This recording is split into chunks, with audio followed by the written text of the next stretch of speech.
all of you to this very special edition of Business and Policy Dialogue. I say this special for two very obvious reasons. One, this is a dialogue that we are hosting on the eve of the World Environment Day, 2 days from now. And we are discussing a very important and timely topic, which is climate change and its impact on glaciers.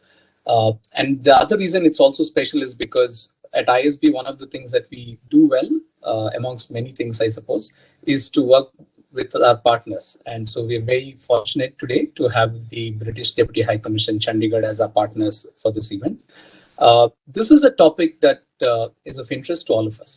Even if it isn't, it should be of interest to all of us. And I'm very fortunate to have my colleague, Dr. Anjal Prakash, who's the Research Director at the Bharati Institute of Public Policy at ISB, lead the discussion today. He will, of course, introduce the other panelists as well and the topic. This is also, when I say topical and timely, is also because this is an event that this is the second in the series of events that we are doing with the British Deputy High Commission in Chandigarh. About 6 weeks ago, we did another webinar on climate change and its impact on agriculture, and it was very well received.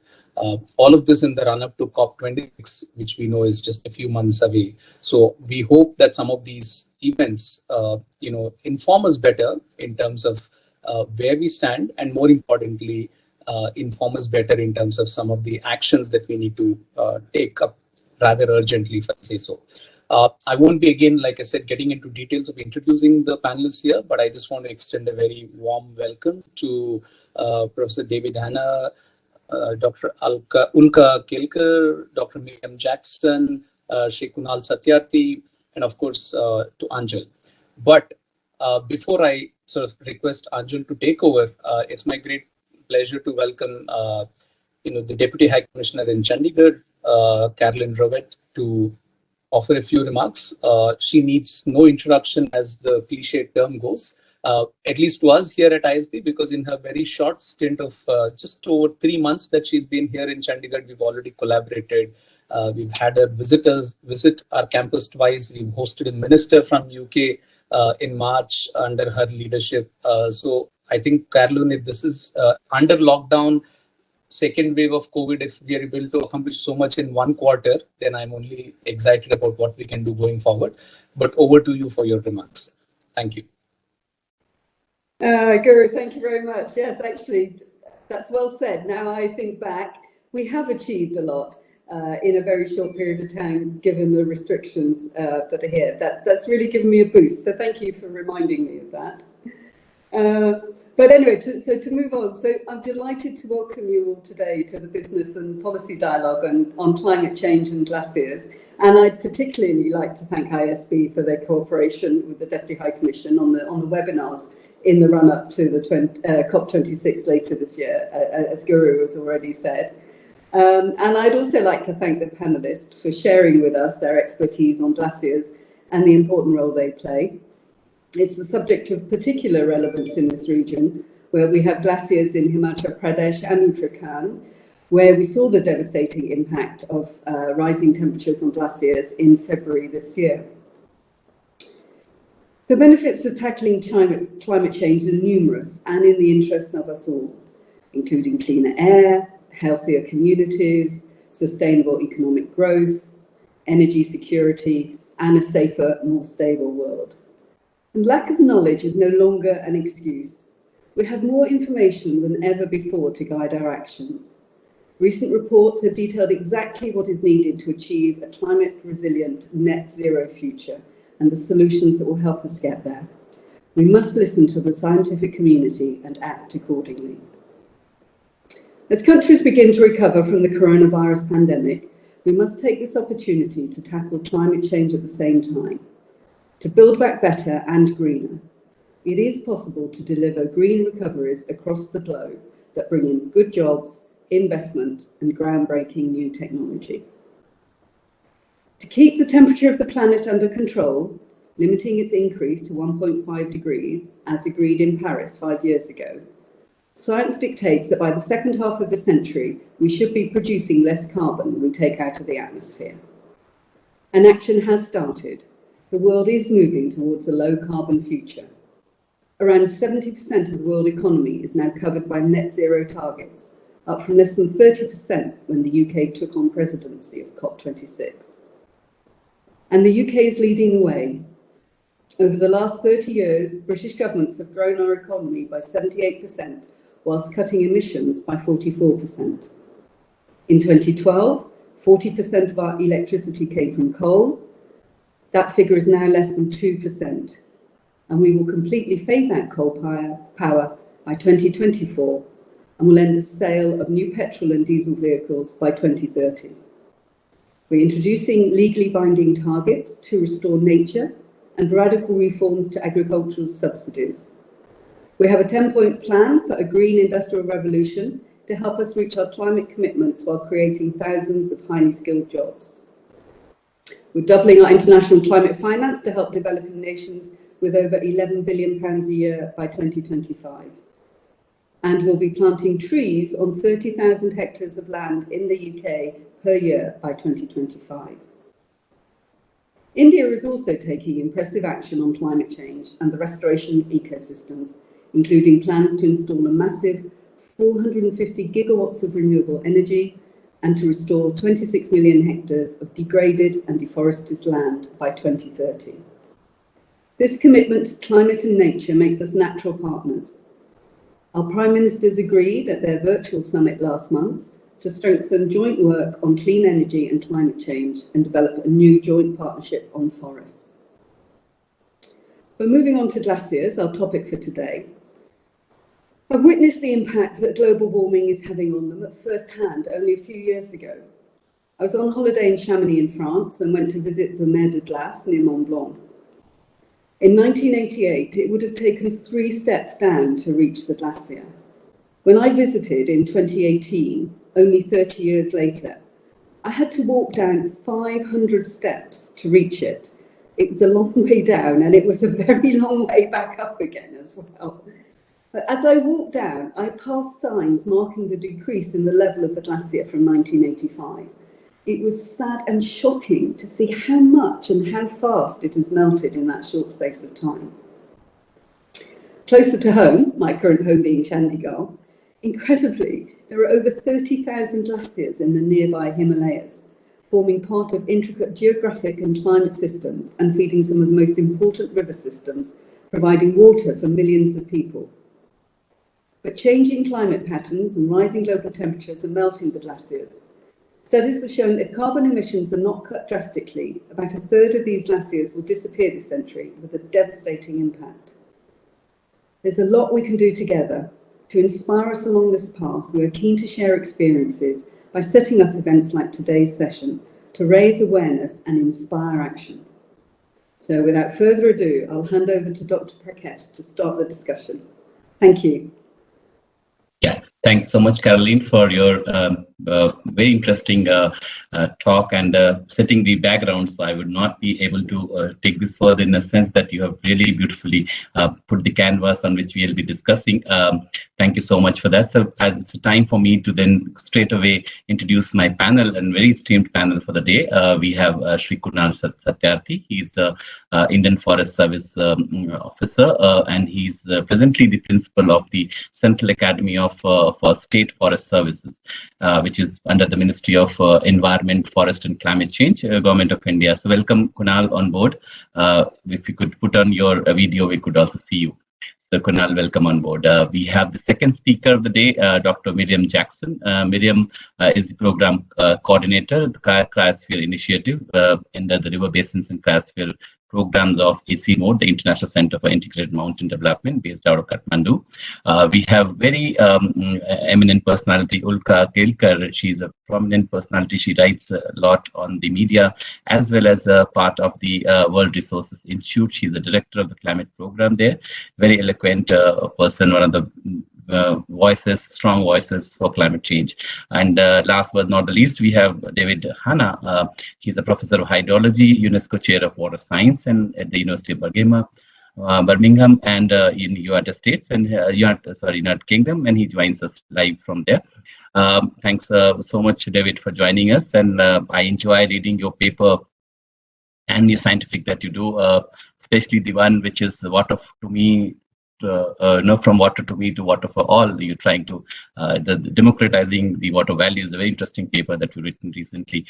So thank you all of you for joining us, and we will start the conversation.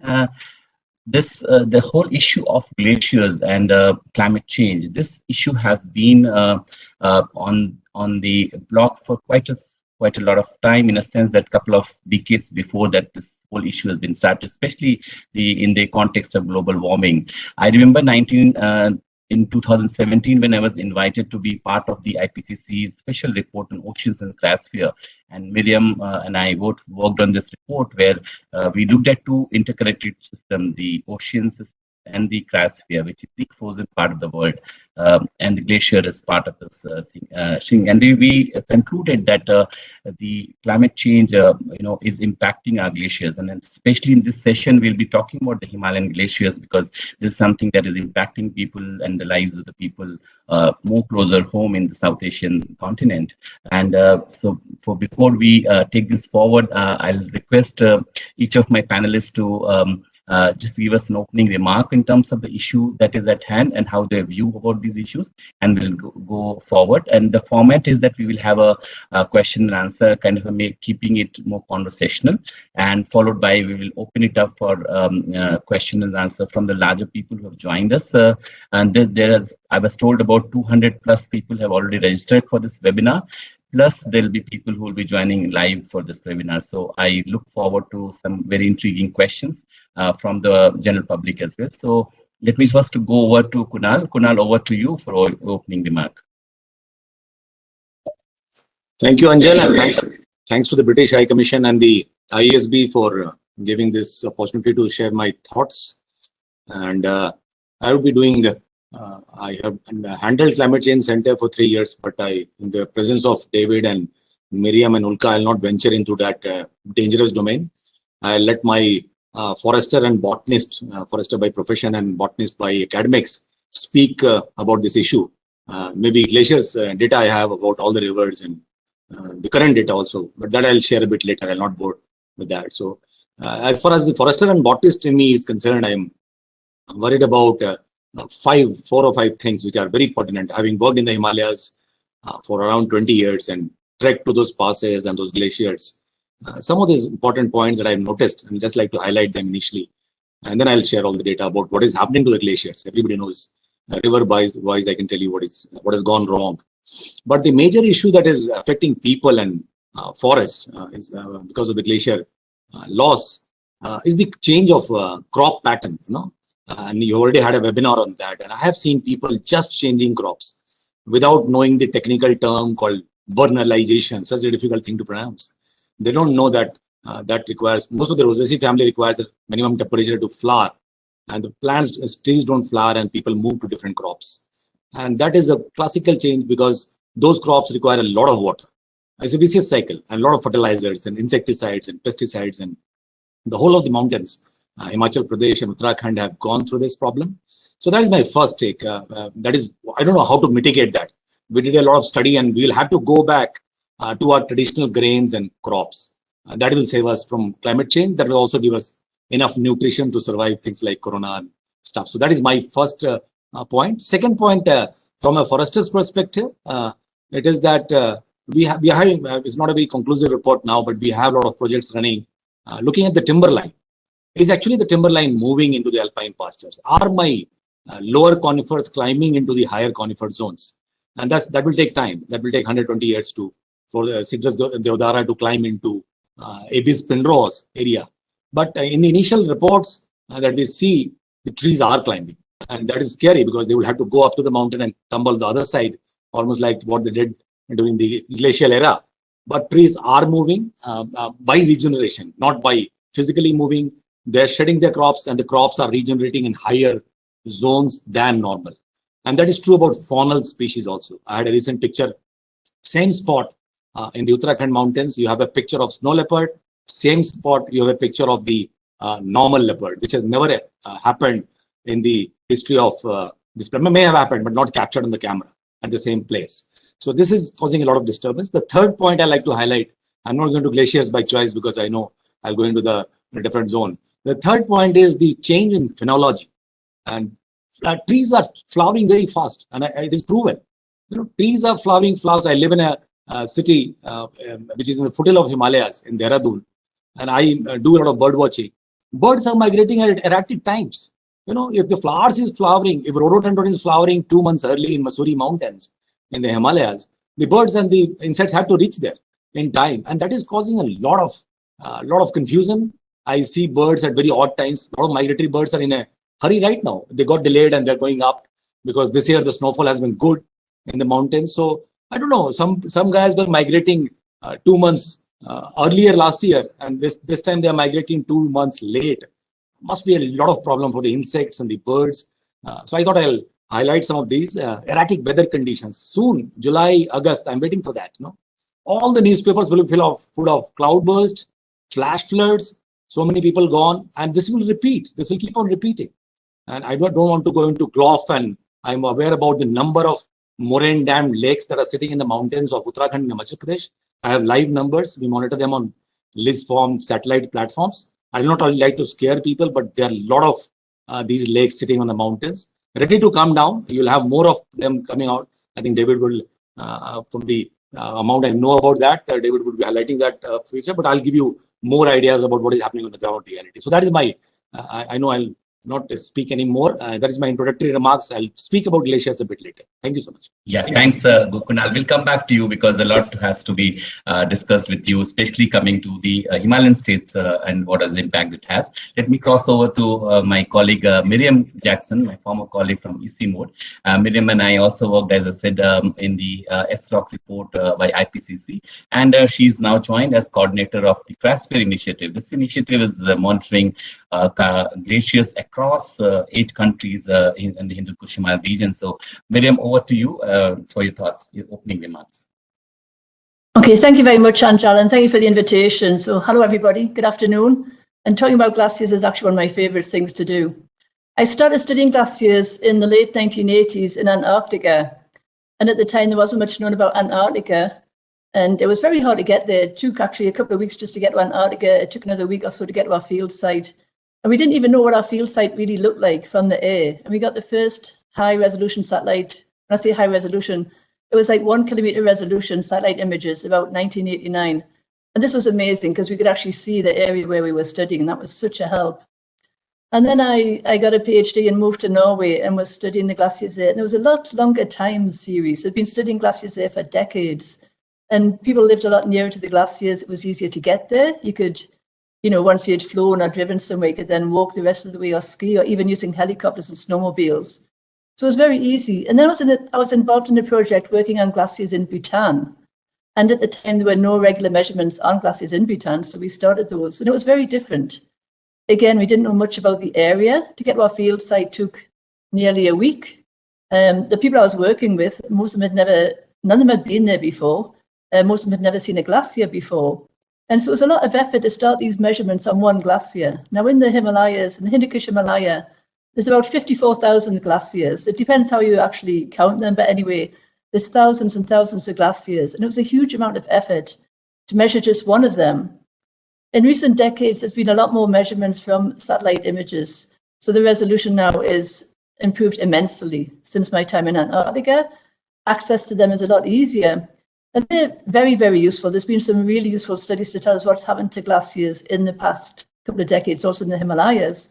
But if you want to know what's happening locally, we really need to actually get there and measure the glaciers. And we can see the glaciers are changing, actually in some areas much more than others. And if you look at globally, again, from the IPCC report that Anjal mentioned, actually the glaciers in the Hindu Kush Himalaya are changing less than the global average. So if you look at the Caucasus and the European Alps, and also Carolina mentioned this, glaciers are changing much more rapidly. However, we also have to look at the implications. How many people are living downstream of these glaciers? How many people are depending on the water for their irrigation? And how able are they to respond? How resilient are people? So it's not just how much the glaciers are changing, but what's happening downstream, who's using the water, and how well are they able to adapt to change? And Kunal also mentioned this. Is it easier to look at people's crops failing and say, oh, you should have changed a few years ago? Or to say to them, look, in a few years, this is going to happen, and you need to start thinking about that now. Glaciers respond to climate, and usually this is in a fairly simple way. If the temperature increases, then the melting increases. However, it depends when you get this increase. If you get a change in winter temperature from -15 to -10, that doesn't mean very much. It's still cold, it's still frozen. If you get a change during the melting season from 0 to +2, it's a much smaller change, but it has a lot more effect. You're going to get a lot more melting because of that. You can also get some strange things happening. If you get warmer weather, it could be wetter weather. It could be wetter during the winter, and then you get more winter precipitation, or what we call snow. So although the weather is wetter, you could get more snow and the glacier is growing. So there's a lot of intricacies that we need to understand in studying glaciers. There's even some, especially in the Karakoram and Svalbard, that we call surge-type glaciers. So these glaciers have an instability and they suddenly advance. This isn't related to changes related to climate, it's an imbalance. So we have to understand what is happening with individual glaciers so we can try and see what's going to happen in the future. So we're looking at glaciers here, and there's a very good reason for that. Glaciers are amazing, they really are. And if you haven't seen one, you should go and see them. But remember, there's just one part of what we call the cryosphere. So as we're talking about glaciers today, remember that we should also be thinking about other frozen water on the Earth. So this is snow cover. Snow is seasonal. So it's a lot harder to measure it and measure trends in it and what's happening long term than it is with glaciers.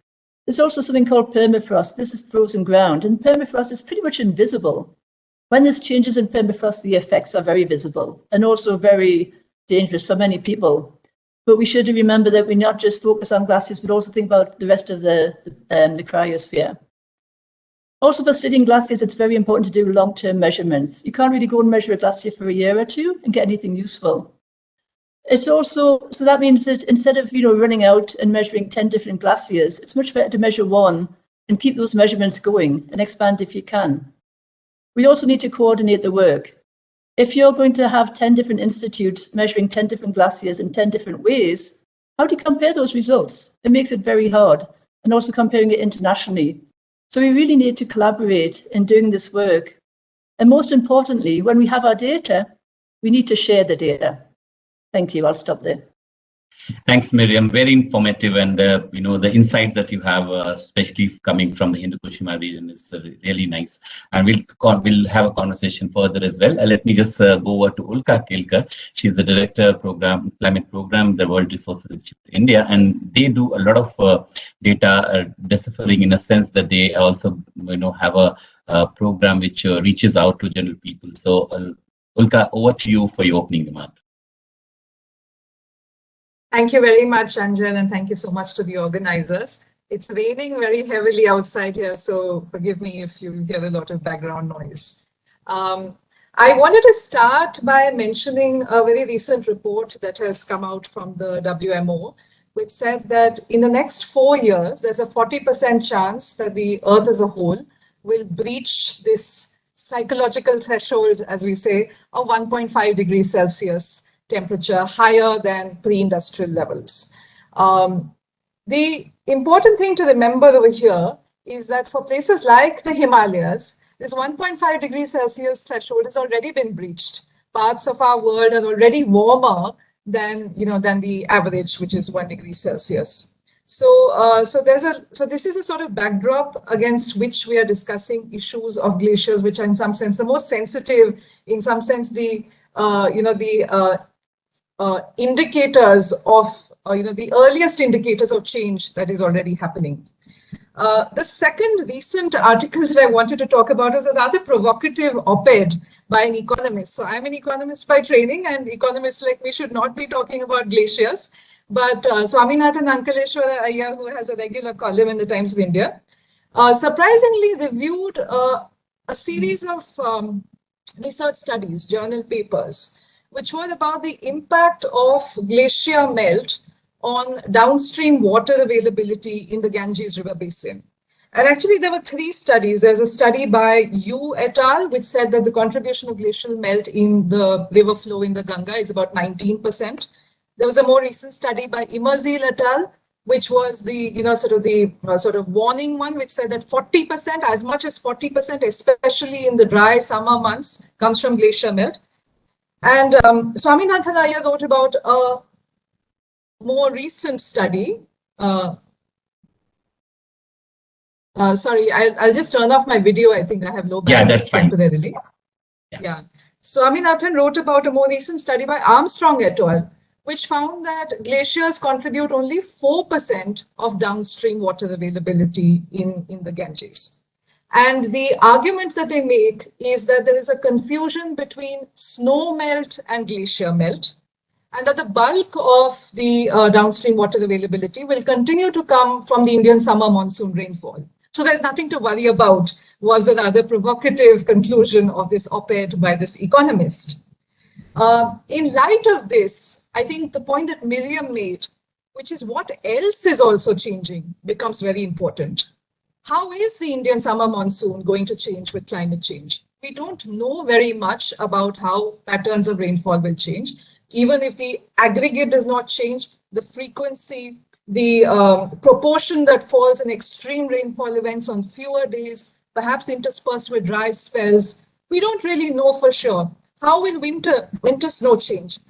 What is the feedback loop as more snow melts and warming gets accelerated? What is the contribution to sea level rise, especially since more and more information is coming in about how ice sheets in Antarctica and elsewhere are melting from below, from where they're in contact with the water.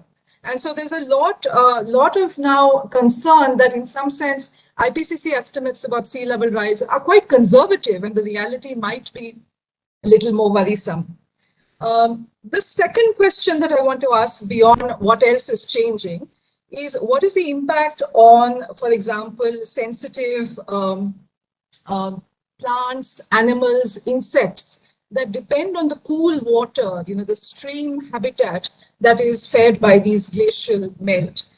These are, they support food chains, and we don't again know too much about what will be the impacts.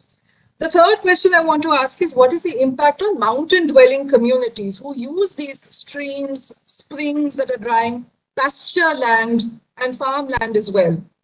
When I did some field work with communities in Uttarakhand many years ago, they used to talk about how the snow in the winter was like, it used to be a protective layer which used to trap moisture in the soil. And they said they likened it to manure, something that enriched their soil. And now with snow melting earlier in the year, there are going to be a lot of impacts on local mountain dwelling communities. And as we know, particularly during this COVID crisis, when there is growing scarcity of resources, there is also growing inequity in terms of accessing those scarce resources. So this is something where economists, sociologists, anthropologists need to work much more in areas which are immediately downstream of glaciers, which we're not doing sufficiently of. And my last question is really about what is the impact on hydropower and on the sort of the clean energy economy of India that is dependent on things including hydropower. We had this severe event in Uttarakhand in 2019, which actually destroyed hydropower development and killed people who were working on those power systems. There was a similar event in the same area in 2016, where also a lot of rock and ice debris moved quite fast. So we also need to take these kinds of risks into account when we do siting of hydropower dams. And this becomes a very direct economic impact as well. I want to end with a more positive point, since Mr. Satyarthi mentioned birds. I was just reading, I think yesterday, about the alpine parrot of New Zealand, which was seen as a kind of indicator species. If the alpine parrot finds that its habitat is warming, where will it go? But they recently found, based on fossil and other evidence, that actually the alpine parrot used to live in the lowlands as well before. It was found in many other parts of New Zealand, and in fact moved to the mountains to get away from people. As we encroached into its habitat, it would reach to the mountains. So the positive story over here is that adaptation is possible, both in terms of natural species as well as in terms of human activities.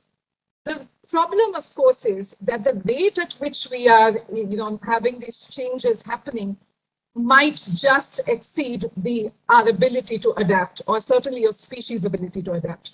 So while all is not lost, I think now is the time to really take a serious look at whether we are closing all our options for adaptation. Thank you so much, Anjal. Thanks, Ulka, very much. I think it's also important for us to raise questions than seek answers. And I think you've laid out very well in terms of the key questions that also we have to seek answers to.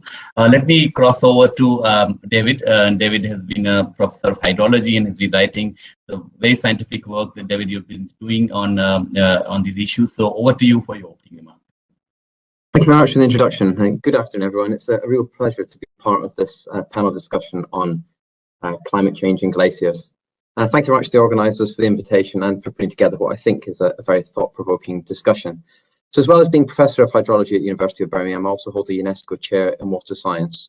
And my research seeks to understand water cycle processes and impacts under climate and other drivers of change. So of particular relevance to this panel is my expertise on hydrology of glacierized rivers.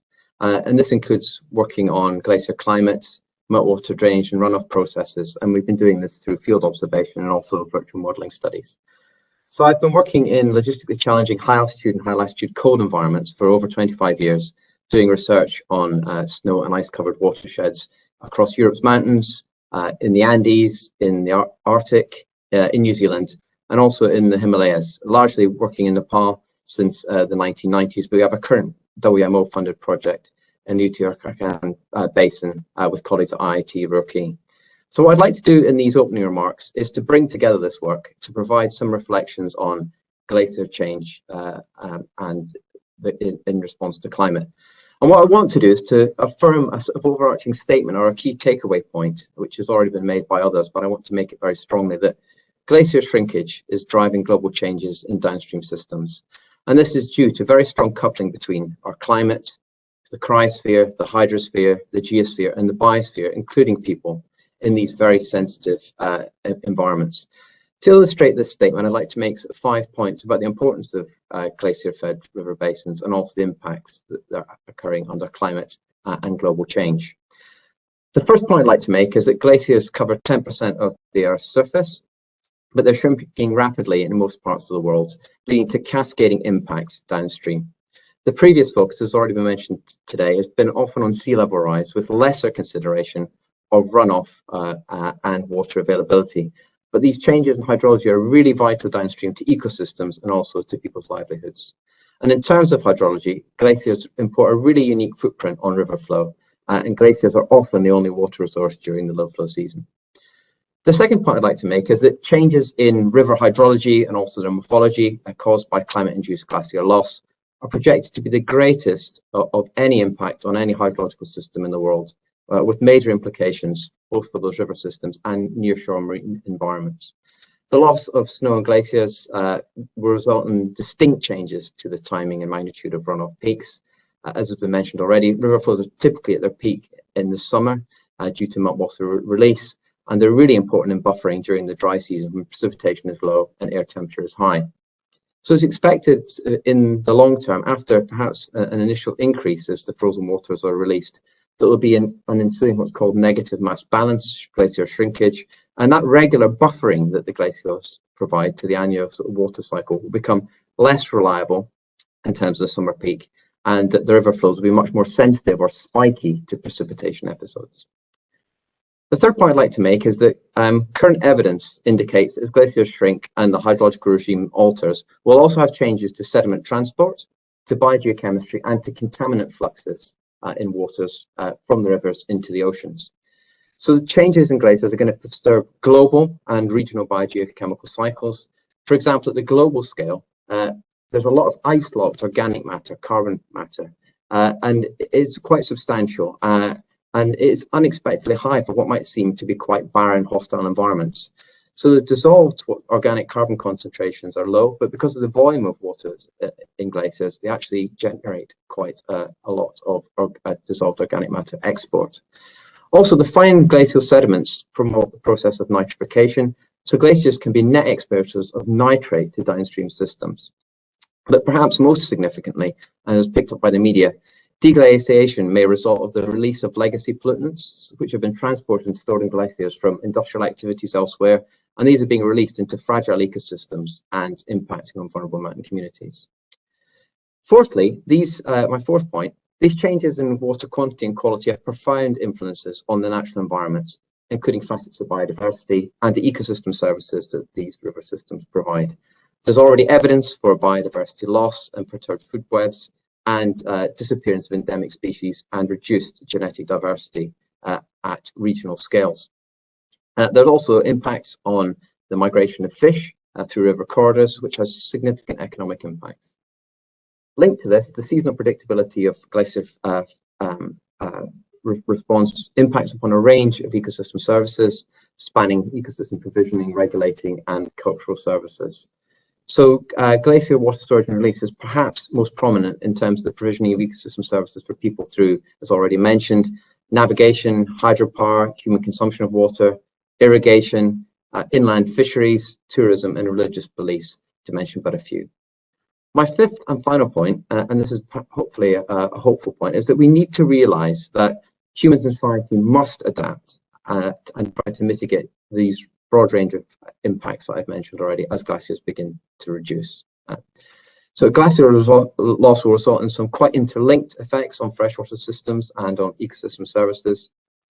And we need to really be careful in terms of thinking about the multifaceted and interconnected trade-offs we'll have to make in terms of decisions about how we manage in a sustainable way these precious water environments.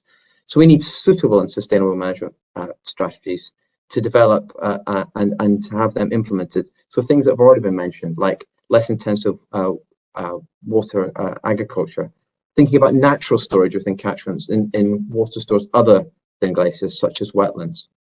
And last, I would say, is the point that Miriam already made. I think the breadth and complexity of some of the interactions requires interdisciplinary collaboration, and also working with a range of stakeholders. It's great to be part of an event like today to co-create potential ways forward and hopefully solutions. Thanks, David. Very insightful and also very interesting the way you have put those 5 points. We'll take this conversation further, but before I go over to the second round of conversation, I'll request all the people who are listening to us or who are seeing us, please put the question that you have in the question answer box there so that we will be able to take it up in the second round. In the last round is the question answer round, but you please start writing there so that I can take them up or group them if need be in the interest of time. So the second round, what we'll be doing is that we'll have some direct questions to the panelists and then try and seek, especially for understanding this whole phenomena from the larger public angle, in a sense that, how does it make sense to the normal people, not the scientists, not the academics, but people on the street. So Miriam, let me just cross over to you first, and the question that information that Ulkay shared about the op-ed from Swaminathan Iyer and looking at how glacier contributes to water, but we also know scientifically how glacier help in maintaining the base flow of the water in the rivers around South Asia. So can you just help us in understanding how and why are glaciers important for us? Just for the general people to know, why are glaciers so important? Why do we talk about them? Over to you. Okay, thank you, Angel. Well, glaciers are important to us for very many reasons. We've already been through quite a few of those reasons here. And it's for people living close to them, but also even for those living very far away from them.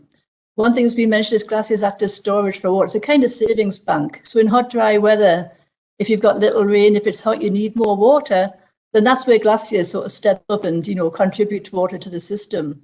And that water is then used downstream. It's used for agriculture, it's used for drinking water, and it's also used for hydropower. So if you live in a country that has hydropower and glaciers, you're benefiting from this, even if you live a long way from it. Glacier ice has also been used as refrigeration, for example, for long-term storage of food for centuries, both by people living close to the glaciers, and it was transported as well. It's been used by animals as well to cool down. So it's already been mentioned, the fact that Ulka mentioned animals like cold water. And animals would even go on the glaciers themselves to cool down and get away from parasites. And then, people would hunt the reindeer on these glaciers and snow patches. And this was happening thousands of years ago. So, our symbiosis between glaciers and people has been going on for a very long time. And it's also very important to understand them in terms of hazards. So as glaciers change, a few things can happen, and sometimes water can collect at the side of the glaciers, or else in front of the glacier, between the glacier and the moraine. And this water can build up as the glacier melts, and then it's suddenly released in a big flood. It's often called a gulf. And when I say big, I mean, really big, like tens of millions or hundreds of millions of cubic meters of water. And imagine the devastation that this causes. But even small ones are problematic, even if it's only, 1 or 2 million cubic meters of water, a few 100,000, if you're in the way of that, that's going to have a big effect. And also as the flood travels downstream, then it picks up debris and causes even more problems. We've also found evidence, and a famous example of this, or two famous examples, were in Tibet in 2016, that glaciers can collapse quite catastrophically. And this is, something that people just didn't really expect a few years ago. And then again, there was the event in Chamali in Uttarakhand in February. And this was more related to rock, but also ice was involved. So it was a bit of a complex mixture, but it shows that, changes in the ice and changes in the temperature are having these big effects.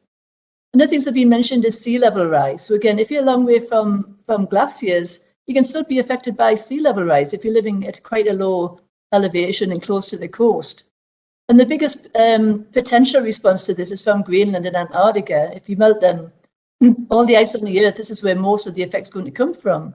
But just looking at the last few decades, it's actually what we call the smaller glaciers, which is actually everything outside of Greenland and Antarctica.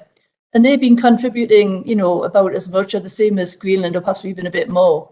So even though each individual glacier doesn't contribute much, cumulatively, they do have a very big effect. So people living close to sea level, and also infrastructure, docks, obviously, and also airports, that's obviously, all these things are affected by even small changes in sea level. I think glaciers are important. One of the most important reasons is it's a very visual signal of climate change. So we know that the carbon dioxide level is increasing, but nobody got up this morning and said, oh, there's a lot of carbon dioxide. It's a lot more than it used to be a few years ago. It's something you need instruments to measure it. It's very important, this effect, but it's not something that we notice. We know because we have measurements of temperature going back a long way that global temperature is increasing in some areas more than others, especially, for example, in the Arctic and at high elevation, the temperature is increasing. But then you get one cold day. It's happened in Melbourne recently in Australia. It had one of its coldest May days. And people say, oh, it's so cold. Obviously, global climate change isn't real because it's cold today. However, if you look at glacier retreat, it's a very visual signal that something is happening. And if you look at a photo of a glacier 20 years ago or 100 years ago, you can see something's going on here. And Caroline talked about that in her opening talk, her experience at Mer de Glace, and just how much has changed in a small number of years. So this is something that people can really relate to and say that something is happening and climate change is real. And as recently as about, I think, 15 years ago, a lot of scientists in India thought that the response time of glaciers to climate was very long, hundreds, perhaps even thousands of years. But we now know the response time is short. So the changes that we're seeing in glaciers now, this is a response to climate from just a few years ago or a couple of decades ago. Thank you. Thanks, Miriam. Thanks. Let me just cross over to Ulka. And, Ulka, there is the days of climate skeptics in a sense that people who do not believe in climate change are over with the Trump's regime going. And I think that probably marked a kind of a despite change in the global policies. But still, there are a set of people who think that we are making too much out of an issue. Do you think there's a sufficient evidence that we have to conclude that these are all climatic events, or is there anything else that we do not know yet, or we are not exploring that much? Thanks, Anjal. I think, thanks. I think the cause for skepticism comes from two fronts. One is we actually have parts of the country, parts of the world like the Karakoram, where there is anomalous behavior that some studies have pointed out, right? So all glaciers don't behave the same, they don't all melt at the same rate and all of that. The second reason for skepticism is so much else is changing, especially in our part of the world, right? We have so many more people doing so many more things. So it becomes important to separate out the natural or climate signal from the the immediate human or socio-economic intervention. Right, so I think skepticism or questioning is very, I think, valid. Given that, I think of it almost like a detective story, right? Like a murder mystery, where you have to piece together clues. Some clues are there in the present, and some clues are there in the past. In terms of the clues from the present, one of my colleagues in our US office, Kelly Levin, got the chance to visit Antarctica, and when she got there, she really almost saw like the the impact of a murder mystery, which is that there was blood on the snow.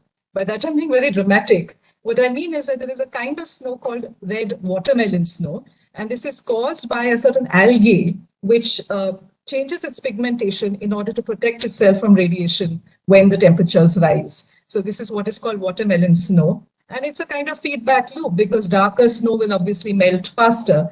And so there's a study by Stephanie Lutz et al. In 2016 where they looked at 40 different watermelon snow sites across Antarctica and found indeed the melt rate is faster. The second kind of unexpected thing that she saw in Antarctica was green grass sea material, like just more plant material. And this is because you have more nitrogen that was previously trapped in the soil, and now that is decomposing because of warmer temperatures. So you do have some clues that are laid out in the present. But there are, of course, a lot of paleoclimatologists and others who go back and reconstruct past records. For example, Scott Overbeck has looked at tropical glaciers all over the world in Latin America and Africa. And I remember attending his very fascinating talk once where he showed that he went up to a tropical glacier. And as the glacier retreated, there were fossils of plant matter. So long ago, there was plant life there. And if you look back at the Earth's history, perhaps it was because the northern hemisphere was tilted towards the sun, and so there was more warming of the northern hemisphere in the summer season. The difference between what is happening now is that the rate of change, the response time that Miriam talked about, is much faster. It's all over the Earth, not just the northern hemisphere, and it's not just in summer as a result, it's round the year. There are other studies, for example, Rowe et al. 2021 paper has just come out, which tried to, again, look at this past record and attribute how much of it is due to climate change. And they said that a few decades ago, you might be able to say that perhaps 25% of the glacier mass loss that is being seen can be attributed to anthropogenic climate change. But now, if you look at the more recent record, you could almost say that it's all because of it, right? So that's a study from around the world. Maurer et al. From 2019 is a study for the Himalayas, where they've also looked at, satellite films from Cold War era spy satellites. So it's like going from a detective story to a spy thriller. They've looked at those images and they found that in the last 40 years, ice loss in the Himalayas has doubled in its rate. So I think there are a lot of different pieces of evidence that are coming out, which show that, the rate at which things are happening now are much faster and cannot be explained by anything other than anthropogenic climate change. Thanks. Thanks, Tulka. The climate scientist, as always, very interesting thoughts from your side. Let me just cross over to David. And David, the changes in the glacial systems here, especially in the Hindu-Kush Himalayan region, and its impact on the water regimes of the rivers that it supports. What do you see how is this water systems in the region going to change, and what impact it would have on the lives of the people? Thanks for the question. Yeah. So the HKH region is very diverse, so it's quite difficult to generalize. And there is documentary evidence, and we should be clear about this, that in some areas, including parts of the Karakoram, the Eastern Pamir, for example, the glaciers have not been shrinking at the rate that we've been talking about in much of the other discussion. However, saying that, the recent HKH assessment that was published by ICIMOD in 2019 concluded that even if we keep warming to just 1.5 degrees C, a third of the glaciers in the Hindu-Kush and more than half of those in the eastern part will be depleted by the end of the century. I mean, to give you an idea, glaciers that feed the Ganges, the Indus and the Brahmaputra have lost over the last 10 years on average 24 gigatons per year. So to give you an idea of what a gigaton is, that's 10,000 aircraft carriers. So we've lost 240,000 aircraft carriers worth of ice. And that accounts for 10% of the global glacier loss in the last decade. Caroline mentioned this is really important for people in terms of millions. Actually, the Himalayan glaciers alone provide water to 1.4 billion people downstream. And more locally, the retreating glaciers and shrinking snowpacks have really strong impact on high altitude communities that rely on them for domestic water resources. So I talked a lot about the impacts in my opening statements. And what I want to do here now is just to pull out some that are specific to the HKH region, some notable geographical variations. So it's expected that snow fall will decrease and that the snow line will rise in elevation, which will impact upon seasonal water storage. But it should be noted that there are some real challenges in modelling glacier change. And this is particularly true for when we look at glaciers covered with debris, which are common across the HKH region. And notwithstanding the sort of issues and uncertainties around the modelling, it's suggested if when we look at regional scale studies under moderate warming, that by 2030 we have a 9 to 32% loss of glaciers. By 2050, there's clear evidence of higher loss of ice, particularly in the eastern Himalayas. There is a spread of projections based upon some of the uncertainties, particularly around the future climate projections that then feed into the cryosphere and hydrological models. The loss by 2050 there would be between 25 and 36%. And by the end of the century, as I mentioned, there'll be really pronounced losses across the region, but particularly in the eastern Himalayas, of between 64 and 95%. As has also been mentioned, in the Himalayas, the precipitation from the monsoons really provides a deterministic, very predictable element to the annual flow cycle. Although it should be pointed out that when glaciers with snow and ice, there's significant seasonal buffering or annual buffering of this year-to-year variability. So, for example, our work in the Nepali headwaters showed that the basins, which had larger glaciarized areas, showed less year-to-year variability. So they're very, very important in terms of modulating that monsoon variability. But it's also been mentioned there still are significant questions around the contributions of snow and glacier melt. Partly what Uka mentioned about how you quantify that in terms of the contributions to stream flow. And we need to do more work to quantify this at the individual sort of basin scale. However, yeah. I'm sorry, I have to just interrupt because there are a lot of questions pouring in. So I'll just cross over to, sorry for disrupting. Let me just cross over to Kunal first, just ask, and then we'll open it up for discussions. I'll just come back to you. So Kunal, this, you being a practitioner also, in a sense that you, the Himalayan states that are there, what do you see the impact of these changes, and not only glacier melting, but other climatic changes impacting the lives and livelihood of the people across the Himalayan region, especially in the coming from India, because you have a lot of experience from there. What do you, Kunal? Yeah, so just adding on to what other panelists have already talked about, I think I will be speaking more at ground zero level, not at the global level. So if I take one river called Satluj River in Himachal Pradesh, very important river. Now Satluj River has around 556 glaciers, and they have receded by, almost all of them are receding.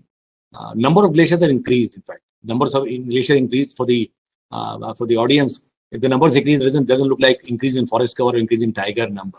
Increase in glacier is a bad thing.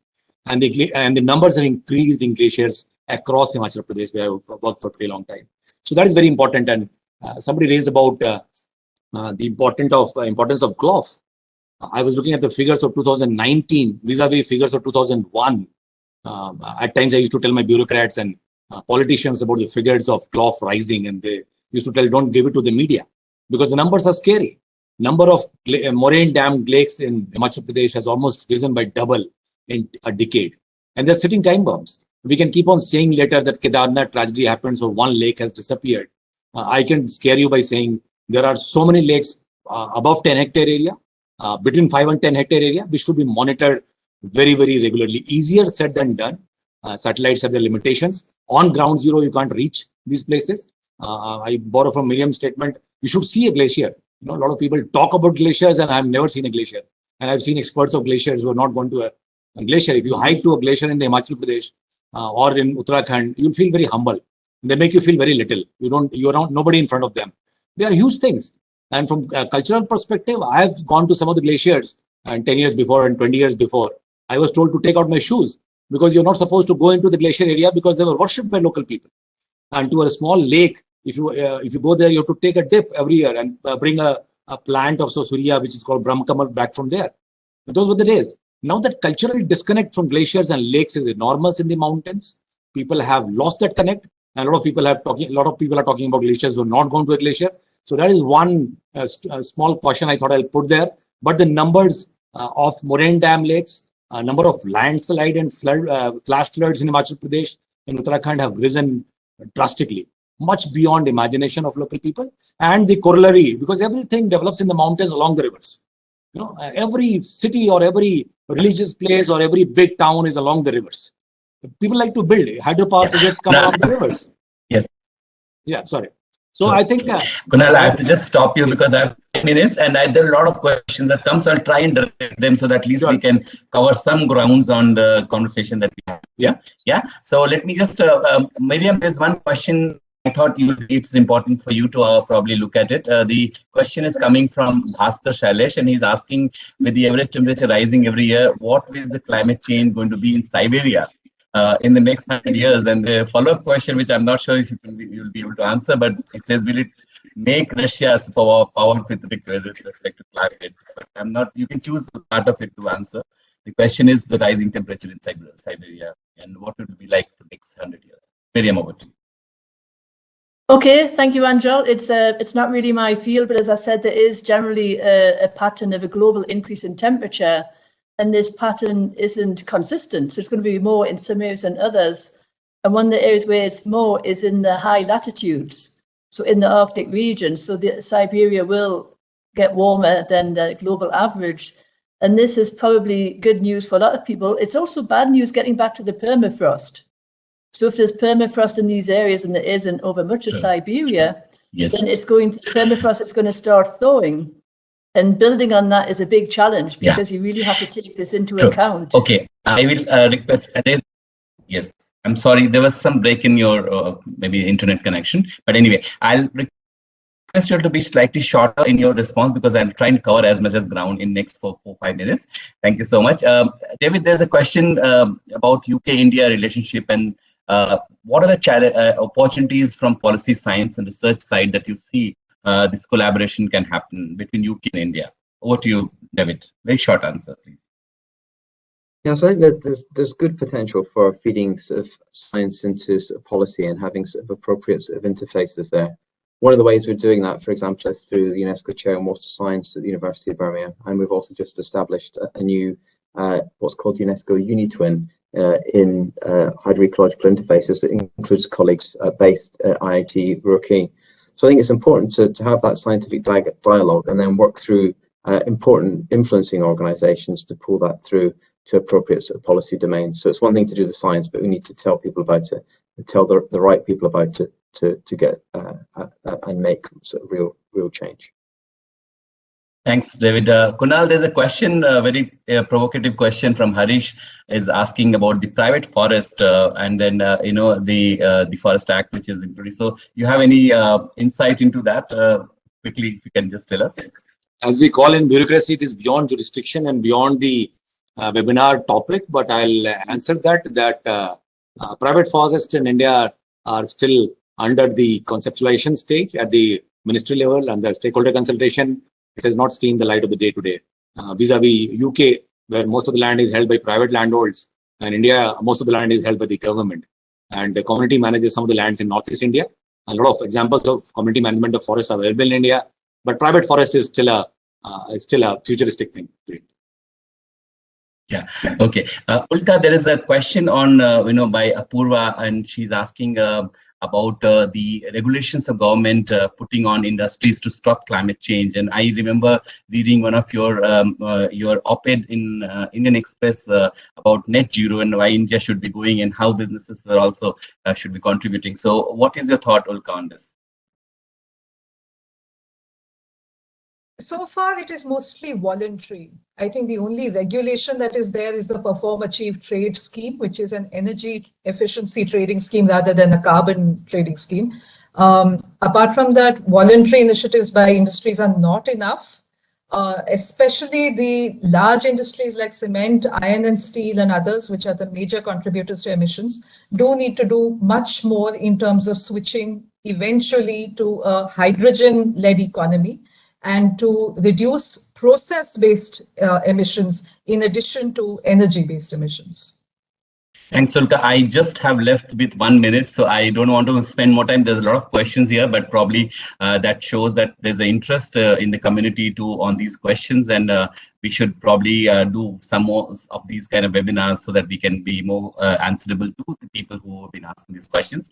I will not like to summarize, but it's a rich discussion. But just to see how we are, as we are preparing, the region is preparing for COP26. I think there's a lot of things that we can take home from this discussions and the conversation we had, especially in achieving the net zero by 2050. I guess the countries of our region should be actually going forward and pledging it, because the climate change is not only impacting our lives and livelihood, but also the economy and the day-to-day life for people. And you see the number of cyclones that has hit this continent in just last 2 weeks or 3 weeks has been devastating for many people.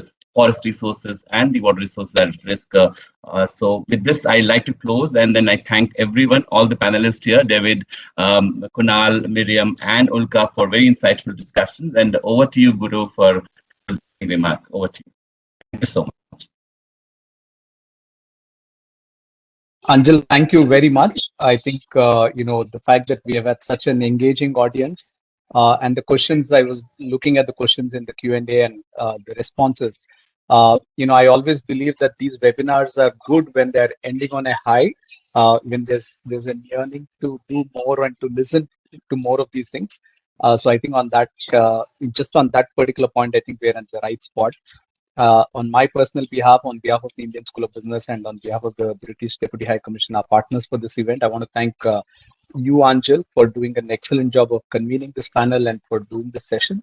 And to all our distinguished panelists, thank you so much for sparing time on a busy day to spread knowledge, to create awareness, and hopefully for all of us, as Anjal said, people on the street, to pick up some of this wisdom from you guys and to sort of hopefully, guide some of our own actions.